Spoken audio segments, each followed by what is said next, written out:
नमस्कार, बहुत स्वागत है आप सभी का। मैं हूं आपके साथ सिरांधा शेखर। बुलेटिन में सबसे पहले बात पानी के प्रहार की।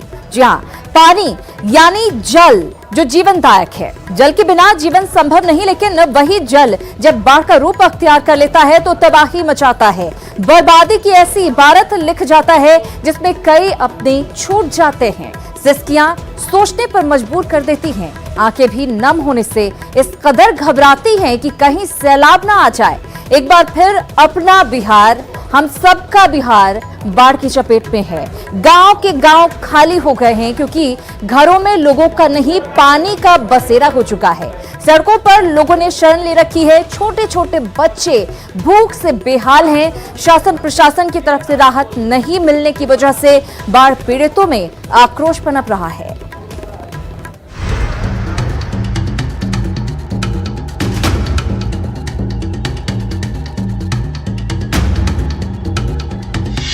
पानी की जद में गांव।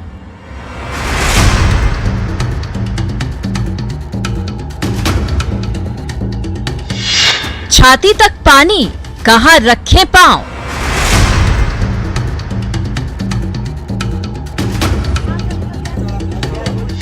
निर्दयी बनी हैं नदियां।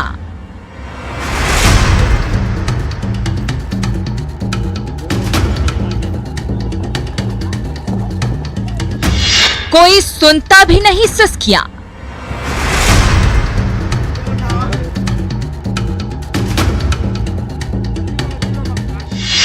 रेलवे की पटरियों पर गुजर रही रातें।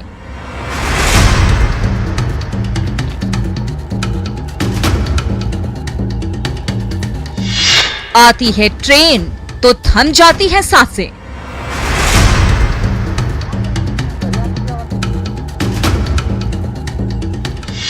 मां की ममता यहां भी नहीं झूठी।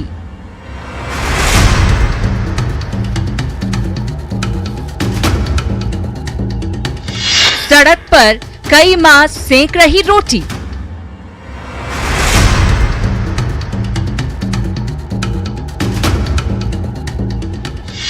क्या बिहार यही नियत है तुम्हारी?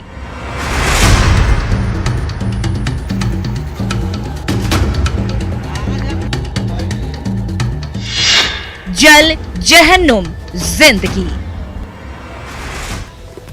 तो जल ने जिंदगी को जहन्नुम बना रखा है। बाढ़ से बिहार का एक इलाका पूरी तरह से प्रभावित है। नदियों के बढ़ते जल स्तर ने कई इलाके को अपनी चपेट में ले लिया है। गोपालगंज, सुपौल और दरभंगा का हाल इस रिपोर्ट से जानिए।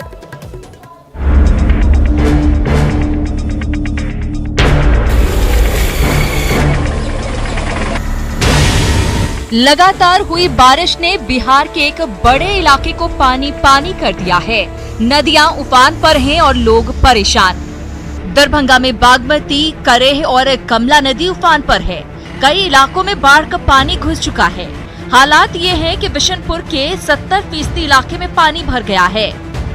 तस्वीर आपके सामने में है, देख सकते हैं ये शुरुआत है। चूंकि तटबंध टूटना अभी शुरू हुआ है और एक तरह से कहें तो कमला नदी हो या बागमती हो या करेह नदी हो, सभी नदियां उफान पर है। और ये नतीजा आपको पिछले 7 दिनों में लगातार हुई बारिश के बाद हुआ है। तो ऐसे में एक डर बना हुआ है कि अगर भारी बारिश फिर से होती है तो निश्चित रूप से जो दरभंगा है उसमें 80% जो आबादी है वो फिर से बाढ़ की विभीषिका देखने को मजबूर हो जाएगी। अभी बहुत ज्यादा बारिश नहीं हुई है, बावजूद इसके दरभंगा में बागमती के बढ़े जल स्तर के कारण NH-57 के दोनों तरफ बसे गाँव में पानी भर चुका है। मजबूरन लोग NH पर रहने को मजबूर हैं। तो ऐसे ही लगा के रहना पड़ रहा है। जी जी जी, तो क्या करेंगे, कहाँ जाएंगे पानी में, क्या करेंगे हम? अपने गांव के मुखिया, जनप्रतिनिधि नहीं, कोई नहीं आया देखने सर, कोई नहीं आया देखने। न सरपंच आता है, न मुखिया आता है, किसको कोई मतलब नहीं है। हम लोग डूब रहे हैं, डूबने दो। अब सुपौल का हाल भी जान लीजिए। सुपौल की तस्वीर दरभंगा से कुछ अलग नहीं है। कोसी का जल स्तर कम होने से लोगों को थोड़ी राहत है, लेकिन जान अब भी सांसत में है। अभी हम खड़े हैं सुपौल सदर प्रखंड के यहाँ पे घूरन पंचायत में, और यहाँ की एक तस्वीर हम आपको दिखाते हैं कि यहाँ पे देखिए ये घुरन पंचायत है और ये पूरा जो इलाका है वो किस ढंग से पानी से बिल्कुल डूबा हुआ है। आपको सामने की जो घुरन पंचायत के गांव है जिसमें लगभग 100 से ज्यादा घर हैं, वहां पे पूरी तरह से लोग पानी से घिरे हुए हैं और वहां से बाहर आने के लिए इकलौता जो जरिया है वो नाव, जो आप देख सकते हैं कि लोग किसी ढंग से बाहर आ रहे हैं। कोसी का जलस्तर बढ़ने की वजह से सुपौल के कई इलाकों में बाढ़ का पानी अब भी गांव में है, जिसमें बभनी गांव भी शामिल है। मजबूरी वश लोगों को राहत शिविर में शरण लेनी पड़ रही है। वैसे सभी लोग जहां पे पूरे घर जो है वो पानी में डूब चुका है, उन लोगों को शरण लेने के लिए बाहर लाया गया है और बभनी का जो मध्य विद्यालय है वहां पे जिला प्रशासन के द्वारा यहाँ पे व्यवस्था की गई है, जहाँ पे छोटे छोटे बच्चे, महिलाएं बड़ी संख्या में जो हैं वो आकर के यहाँ पे शरण लिए हुए हैं। जिला प्रशासन की कोशिश है कि जहाँ पे घर पूरी तरह से डूब गया हो वहाँ पे कुछ लोगों को जो है वो यहाँ पे खाना जरूर खिलाया जाए। दरभंगा में बागमती, सुपौल में कोसी तो गोपालगंज में गंडक ने लोगों का जीना मुहाल कर रखा है। जलस्तर बढ़ने की वजह से गोपालगंज के कई गांव में गंडक नदी का पानी भर गया है, जिसमें एक बंजरिया गांव भी है। बंजरिया गांव के चारों ओर पानी भरा है, जिसकी वजह से लोगों को आने जाने में भी भारी दिक्कतें हो रही हैं। बंजरिया गांव है, गोपालगंज में बैकुंठपुर विधानसभा में पड़ता है और इस वक्त आप तस्वीर देखिए, पूरा गांव जलमग्न चारों तरफ से पानी से घिरा हुआ है और गंडक नदी के मेन धार के बीच में ये गांव पड़ता है।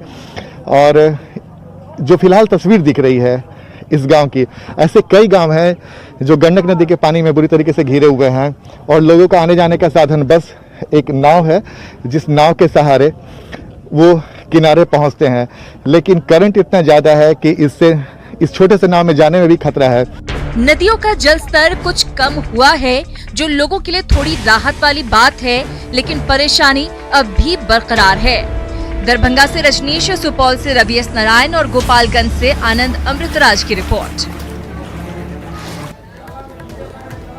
दरभंगा, सुपौल, गोपालगंज सभी जगह की तस्वीरें आपने देख ली। आपने देखा कि पानी की वजह से किस तरह से जिंदगानी बर्बाद हो रही है, लोग परेशान हो रहे हैं, सड़कों पर जिंदगी बीत रही है लोगों की।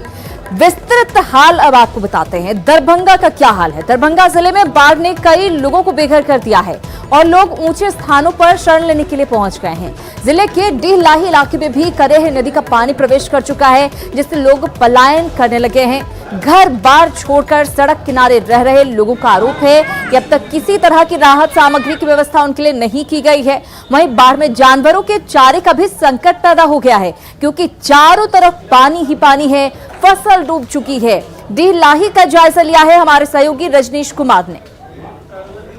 दरभंगा में निचले इलाके के लोगों की परेशानी बढ़ने लगी है और लोग ऊंचे स्थान पर शरण लेने पहुंच गए हैं। इस वक्त डीहलाही गांव में कुछ वैसा ही नज़ारा देखने को मिल रहा है, जहां पर घरों में पानी प्रवेश कर गया है, रास्ता बंद हो गया है। उसके बाद देख सकते हैं कि लोग अब ऊंचे स्थान पर शरण लेने लगे हैं और जिला प्रशासन पर आरोप भी लगा रहे हैं कि कोई व्यवस्था, कोई इंतजामात नहीं किए गए हैं। देखिए चारों तरफ इलाका किस तरह से जलमग्न हो गया है, पानी ही पानी नज़र आ रहा है। यानी पिछले 72 घंटे से इस इलाके में, कई इलाके में जो है पानी प्रवेश कर गया है और देख सकते हैं कि मंदिर भी जो है वो भी अब चारों तरफ पानी की चपेट में है। कई घर देख सकते हैं, ईंट भट्ठा जो है वहाँ पर भी पानी है और बाईं तरफ जो इलाका है वहाँ पर कई परिवार हैं जो बेघर हो गए हैं और सड़कों पर शरण लेने पहुँच गए हैं। देखिए हमारे साथ कई ऐसे लोग हैं जो यहाँ से तकरीबन 1.5 से 2 किलोमीटर दूर इलाके में रहते हैं, लेकिन चारों तरफ जलमग्न हो गया है, पानी ही पानी है, जिसकी वजह से सभी ऊंचे स्थान पर सड़क किनारे शरण लेने पहुंच गए हैं। माल मवेशी के साथ बच्चे भी हैं। देखिए एक परेशानी जो है लगातार बढ़ती ही जा रही है। आपको तस्वीर दिखा रहे हैं दरभंगा की, और शहर से महज 18 किलोमीटर की दूरी पर ये जगह है डीहलाही, और वहाँ पर ये नज़ारा है।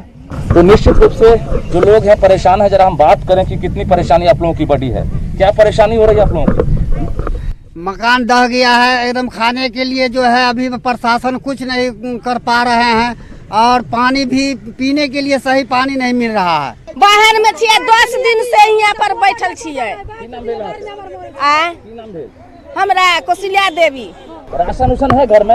नहीं, कुछ नहीं है, कुछ नहीं है, खाए के कुछ नहीं। हम दिखा रहे हैं और न्यूज़ 18 की टीम यही जानने के लिए दरभंगा के कई इलाकों में पहुंची है, जहां पर जो इलाका जलमग्न हो गया है, बाढ़ से प्रभावित हो गया है, वहाँ लोगों की क्या परेशानी है वो आपने भी देखा है। ज़रूरत है जिला प्रशासन अब कहीं ना कहीं इनकी परेशानी दूर करे और जिन इलाकों में पानी भरा है वहाँ पर नाव की व्यवस्था हो, दाने की व्यवस्था हो और लोगों की परेशानी दूर हो। कैमरामैन मनीष जुनेजा के साथ रजनीश कुमार, न्यूज़ 18 दरभंगा। तो दरभंगा के डेहलाही का हाल ये है कि घरों में पानी भरा हुआ है, लोग दूसरी जगहों पर किसी तरह दिन गुजार रहे हैं, उनके पास खाने को कुछ नहीं है, प्रशासन की तरफ से मदद नहीं मिल रही है। गोपालगंज की अगर हम बात करें, यहाँ गंडक नदी का उफान कम हुआ है, लेकिन पानी घटने के बावजूद कई तटबंध पर दबाव पड़ने की वजह से सीपेज होने लगा है। ऐसा ही तटबंध है सिकटिया तटबंध, जहां 2017 में सीपेज होना शुरू हुआ था और बाद में तटबंध टूट गया था। पिछले 3 दिन से सीपेज की खबर आ रही थी, जिसके बाद जल संसाधन विभाग के अधिकारी तटबंध पर पहुंचे और जिस जगह पर सीपेज हो रहा था वहां पर बोल्डर देकर उसको बंद किया गया। इंजीनियर का दावा है कि अब स्थिति नियंत्रण में है, लेकिन लोग डरे सहमे हैं। संवाददाता आनंद अमृतराज वहां पर हैं, उन्होंने यहाँ का हाल दिया है। गोपालगंज के सिकटिया तटबंध पे हैं और हम आपको तस्वीर दिखा रहे हैं कि इस वक्त ये वो जगह है जहां पर 2017 में तटबंध टूटा था और उसके बाद गंडक नदी का पानी छपरा, सिवान और गोपालगंज के कई इलाकों में प्रवेश कर चुका था और एक बार फिर से इस तटबंध पे फिलहाल दबाव है। इस वजह से सीपेज की बात आ रही थी, जिसको रोकने के लिए जो जन संसाधन के कर्मचारी हैं वो लगे हुए हैं और फिलहाल सीपेज को रोकने की कोशिश की जा रही है। और हम एक बार फिर से आपको तस्वीर दिखाने की कोशिश कर रहे हैं कि ये वही इलाका है जहाँ 2017 में रिसाव हुआ था और उसके बाद रिसाव के बाद तटबंध टूट गया था और इस बार भी वैसी स्थिति ना हो इसकी कोशिश लगातार की जा रही है, क्योंकि हम आपको तस्वीर दिखा रहे हैं गंडक नदी का जलस्तर लगातार तेजी से बढ़ता रहा था, लेकिन इधर फिलहाल 2 दिनों से जलस्तर में गिरावट आई है, लेकिन फिर भी परिस्थितियां कभी भी खराब हो सकती हैं अगर नेपाल में जोरदार बारिश होगी। इंजीनियर यहाँ पे पहुंचे हुए जल संसाधन विभाग के। सर, क्या स्थिति है अभी? जैसे इधर आ जाएंगे, अपना नाम बताइएगा। मैं अश्विनी कुमार अधीक्षण अभियंता। अच्छा अश्विनी जी, क्या स्थिति है फिलहाल इस तटबंध की, क्योंकि जिस जगह पे आप खड़े हैं 2017 में यही तटबंध टूटा था यहीं पे? मुझे मालूम है। तो अभी क्या स्थिति है? बहुत अच्छी स्थिति में है, बहुत अच्छी स्थिति में, अभी कोई परेशान नहीं है। सीपेज की बात हो रही थी कि हाँ सीपेज है, सीपेज तो जैसे थोड़ा सा लेवल डिफरेंस होता है। हाँ। 2 साइड में, कंट्री साइड या रिवर साइड में जैसे ही लेवल डिफरेंस होगा तो ये प्रॉब्लम जेन्युइन है। कभी होता है कभी नहीं होगा, तो उसी में एक छोटा सा वानगी है समझिए कि सीपेज का, जो ठीक कर लिया गया है। फिर से इस तटबंध पे प्रेशर है और ग्रामीण भी डरे हुए हैं, लेकिन इंजीनियर का दावा है कि सीपेज था उसे ठीक कर लिया गया है। फिलहाल कोई खराब स्थिति नहीं होगी, लेकिन वो भी मानते हैं कि पीक आता है और 5 बार जलस्तर में काफ़ी बढ़ोतरी होती है। 3 बार आ चुका है, 2 अभी भी बचा हुआ, लेकिन इंजीनियर कहते हैं कि सब कुछ ठीक है, भगवान कर सब कुछ ठीक है। लेकिन अगर 2017 में यही दावा फेल भी हुआ था जल संसाधन विभाग का, जिसकी वजह से बड़ी तबाही मची थी, तो अभी भी समय है, सचेत रहने की जरूरत है। कैमरामैन सुबोध के साथ आनंद अमृतराज, न्यूज़ 18 नेटवर्क, गोपालगंज। तो सिकटिया तटबंध टूटा था, लेकिन सीपेज की समस्या को यहां पर दुरुस्त कर दिया गया है। इंजीनियर का दावा है कि अब इसमें कोई खराबी नहीं आएगी। इधर नदियों का जल स्तर कम हो रहा है, लेकिन संकट टल गया है ऐसा कहना फिलहाल जल्दबाजी होगी, क्योंकि पानी की एंट्री से पानी की निकासी ज्यादा भारी पड़ती है। क्यों कह रहे हैं हम? कई गांव में बाढ़ का पानी घुसा हुआ है, पानी का लेवल कम हुआ है, लेकिन परेशानी कम नहीं हुई है। ज्यादातर घरों में फर्श पक्के नहीं है। अब अंदाजा लगाइए, मिट्टी की अगर फर्श होगी, जो जमीन होगी, तो क्या हालत वहां पर होगी घरों की। ग्रामीणों के घर क्षतिग्रस्त हो गए हैं, हजारों एकड़ फसल बर्बाद हो गई है। किसान क्या करेंगे आखिर, खेत पानी में डूबे हुए हैं। कोरोना से रोजगार के अवसर भी कम हो गए हैं, ऊपर से बाढ़ की स्थिति जो है वो विकराल है। सड़क क्षतिग्रस्त है, बनने में वक्त लगेगा। ये तमाम बातें हैं जो फिलहाल परेशानी का सबब यहाँ के लोगों के लिए, बिहार के कई इलाकों के लोगों के लिए बने हुए हैं। बाढ़ ने बेहाल कर रखा है।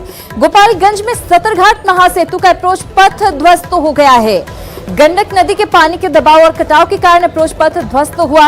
1 महीने पहले ही, आपको याद होगा, 1 महीने पहले ही सीएम नीतीश कुमार ने गोपालगंज और चंपारण को जोड़ने वाले महासेतु का उद्घाटन किया था और इसी का अप्रोच पथ यहां पर टूटा है, ध्वस्त हो गया है। क्या स्थिति है, तस्वीरों के जरिए आप देख सकते हैं। मात्र 1 महीने पहले इस पुल का, इस महासेतु का उद्घाटन मुख्यमंत्री के कर कमलों से हुआ। वहां पर मौजूद नहीं थे, वर्चुअल तरीके से उद्घाटन किया था, लेकिन देखिए क्या स्थिति है। 70 घाट पुल था वो एकदम से बाधित हो गया, टूट गया, ध्वस्त हो गया। पुल के बगल में जो पिच, इधर सड़कें क्षतिग्रस्त हो रही हैं। तस्वीरें मधेपुरा के चौसा नौगछिया मुख्य मार्ग के SH 58 से सामने आई हैं। भटगामा पेट्रोल पंप के पास बने नवनिर्मित पुल के अप्रोच का लगभग 12 फीट हिस्सा पानी में बह गया। अप्रोच के बह जाने से यातायात 6 घंटे तक बाधित रहा। आपको बता दें कि इस पथ पर अभी निर्माण कार्य चल रहा है, लेकिन पानी के हल्के दबाव ने ही सड़क और पुल निर्माण की पोल खोल कर रख दी है। 12 फीट अप्रोच पथ के साथ पुल के दोनों तरफ का साइडर भी पानी में बह गया। बताया जाता है कि साइडर के टूटने के कारण अप्रोच पथ पर दबाव बढ़ा और कटाव शुरू हो गया। राहत की बात यह रही कि निर्माण कंपनी ने समय रहते 5-6 घंटों में ही कटे अप्रोच को भर दिया, जिससे यातायात फिर से बहाल हो गया है।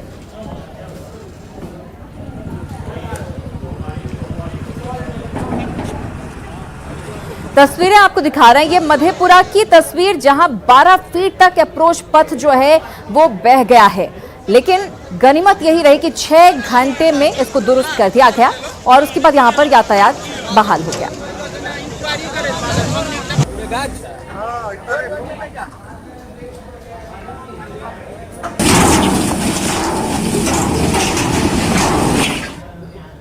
और सुपौल का हाल हम लेते हैं। सुपौल के पिपराही में मौजूद है हमारे सहयोगी रवि एस नारायण, उनसे जानते हैं क्या स्थिति अभी वहां पर है। रवि, आपसे ये जानना चाहूंगी, सुपौल में अभी क्या स्थिति बनी हुई है, क्योंकि लगातार जो तस्वीरें हमारे सामने आ रही हैं, हम लोगों को दिखा भी रहे हैं कि किस हालात में वहां पर लोग रह रहे हैं। घरों के घर जो हैं जलमग्न हैं, लोग ऊंची जगहों पर जाकर शरण ले रहे हैं। सड़क पर जिंदगानी कैसे गुजर रही है, कैसे लोग वहां पर रह रहे हैं, कैसे खा रहे हैं, कैसे पी रहे हैं?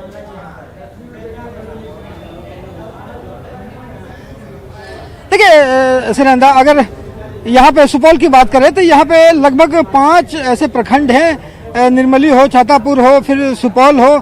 ऐसे 5 प्रखंडों में लगभग 75 से ज़्यादा पंचायत ऐसे हैं जो पूरी तरह से पानी से तबाह हुए हैं, और खास करके जो तटवर्ती इलाके हैं वो पूरी तरह जलमग्न हो गए हैं। अभी मैं जहाँ पे खड़ा हूँ, ये यहाँ का पीपरहरी जो है ये स्पर कहलाता है, और ये स्पर इसलिए बनाया जाता है सुनंदा कि जहाँ पे तटबंध जो है वहाँ पे दबाव कम पड़े और उसे वो टूटने से बचे। और यहाँ पे देखिए इस पर सीमेंट की जो बोरियां हैं वो भरी जा रही है ताकि ज़्यादा से ज़्यादा मजबूत रह सके और तटबंधों पर जो है दबाव कम पड़ सके। लेकिन जो लोग हैं वो यहाँ पे परेशानी खत्म होने का नाम नहीं ले रही है। अगर दाहिनी तरफ आपको दिखाएं तो वो जो रास्ते हैं, छोटा स्पर है, वहाँ 50 मीटर के बाद जो है वो पूरी तरह से टूट गया है और आगे तक जाने का कोई रास्ता नहीं बचा है। और वहाँ पे जो लोग हैं वो जो गाँव में है वो पूरी तरह से गाँव में ही फंसे हुए हैं। तो ये सुपौल की जो स्थिति है थोड़ी सी बिल्कुल बिगड़ी हुई है। जो लोग हैं उनको काफ़ी नुकसान हुआ है। हमारे साथ गांव के ग्रामीण हैं, कितने नुकसान उठाना पड़ रहा है, कितनी मुश्किल है? बहुत सी मुश्किल है। यहाँ हम लोग को जाने आने में बिल्कुल जो है सो रास्ता जो है सो साफ खराब है। हमारे यहाँ जो है सो सारी घर की जो उपजा हुआ अनाज क्षति हो चुका है। घर में भर डांड भर छाती पानी आ गया है। उसके बाद में जो फसल लगाए गए थे धान रोपनी, वो भी क्षति हो चुका है हम लोगों का। हम लोग यहाँ प्रशासन की तरफ से कहीं कोई आया, कोई क्षतिपूर्ति मिली है? नहीं, अभी तक तो कुछ नहीं मिला है। प्रशासन की ओर से कुछ नहीं मिला है अभी। अब आगे जो हो, लेकिन अभी हम लोगों का जो भी चीज़ था पानी में वह सब क्षतिग्रस्त है। कोई अभी दूसरा कोई हम लोगों को आगे का भी कोई रास्ता नहीं बुझा रहा है जो क्या होगा नहीं होगा और कैसे हम लोग आगे बढ़े हैं, कैसे एक तरफ कोरोना की मार है और ऊपर साथ साथ बाढ़ का जो प्रकोप है, दोनों कितना परेशान कर रहे हैं? देखिए, सुपौल जिला के लिए बाढ़ और कोरोना दोनों अभिशाप बन चुका है। लेकिन दुर्भाग्य की बात है कि नेताओं और अभियंताओं के लिए सोने की चिड़िया साबित हो रही है। लोग का जीवन शैली ही 4 महीने, वर्ष में 4 महीने जिंदगी बदतर हो जाती है। जानवर की तरह लोग व्यवहार करते हैं। सांप और जानवर और व्यक्ति साथ साथ रहते हैं, लेकिन अभियंताओं इसमें करोड़ों रुपये बाढ़ राहत के नाम पर घोटाला करते हैं। तो ये देखिए सुनंदा, परेशानियां जो हैं वो बिल्कुल कम नहीं हुई है। हालांकि थोड़ी राहत इस बात की जरूर है कि पानी का जल स्तर कम हुआ है, लेकिन कब तक रहता है, गांव वाले जो हैं वो बिल्कुल संशकित है कि देख रहे हैं कि अगर फिर से बारिश होती है, पानी अगर ज्यादा आता है तो फिर से वही स्थिति आ जाएगी। लेकिन जरूरी यह है कि प्रशासन जो है वो जरूर देखे कि यहाँ पे बिल्कुल रवि, निश्चित रूप से यहाँ पर देखिए गंभीर आरोप यहाँ पर यहाँ के जो निवासी हैं वो लगाते हुए नजर आए हैं कि हर बार घोटाला किया जाता है, सही तरीके से निर्माण नहीं होता और यही वजह है कि यहाँ पर जो तटबंध बनाए जाते हैं, जो पुल पुलिया बनाए जाते हैं वो टूट जाते हैं, ध्वस्त हो जाते हैं। ऐसा होता है कि गांव से बाहर निकलने का कोई साधन नहीं रहता। चलिए गोपालगंज का रुख करते हैं, आनंद अमृतराज हमारे सहयोगी वहां पर मौजूद हैं। सत्तरघाट महासेतु का यहाँ पर 1 महीने पहले मुख्यमंत्री ने उद्घाटन किया।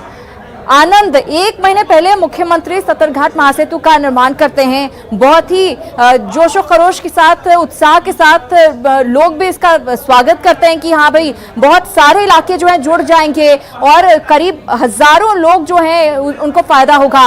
लेकिन देखिए कैसे अप्रोच पथ यहाँ पर ध्वस्त हो गया, कि कैसे निर्माण किया जाता है कि यह स्थिति बन जाती है। देखिए सर, बिल्कुल आपने सही कहा और इस वक्त मैं सत्तरघाट पुल पे हूँ और हम आपको तस्वीर दिखाने की कोशिश कर रहे हैं। भाई जरा सा हट जाइए। देखिए सबसे पहले तस्वीर दिखाते हैं कि क्रैक लगातार बढ़ता जा रहा है। जो अप्रोच रोड, ये जो अप्रोच रोड है, मैं सबसे पहले जानकारी दूं कि हम की तरफ हैं जो सत्तरघाट पुल बना है और ये पहला अप्रोच रोड है जिसके सहारे आप आगे बढ़ेंगी तो उसके बाद आप मोतिहारी और अरेरा जैसे दूसरे जिलों में पहुंचेंगे और केसरिया ऐसे बहुत सारे ऐसे जो इलाके हैं जहां पे पार्क किया जाता है। लेकिन ये पहला अप्रोच पोल ही टूट गया और हम आपको दिखा रहे हैं कि अभी पुल बड़ा शानदार नजर आ रहा है लेकिन वहां तक पहुंचने का रास्ता पूरी तरह से बंद हो गया। जरा दरभंगा का हाल ले लेते हैं। बिशुनपुर में, दरभंगा के बिशुनपुर में रजनीश मौजूद हैं। रजनीश, आपसे जानना चाहूंगी, तस्वीरें पहले भी लगातार हम दिखा रहे हैं कि किस तरह से दरभंगा में जलस्तर बढ़ा है और उसके बाद बहुत सारे बड़ी संख्या में घर डूब गए, गाँव के गाँव डूब गए, लोग सड़क पर हैं, कहीं कहीं पटरियों पर रात गुजारने की तस्वीरें सामने आ रही हैं। तो आखिर यहाँ पर लोग कैसे रह रहे हैं, उनके खाने पीने का इंतजाम कैसे हो रहा है?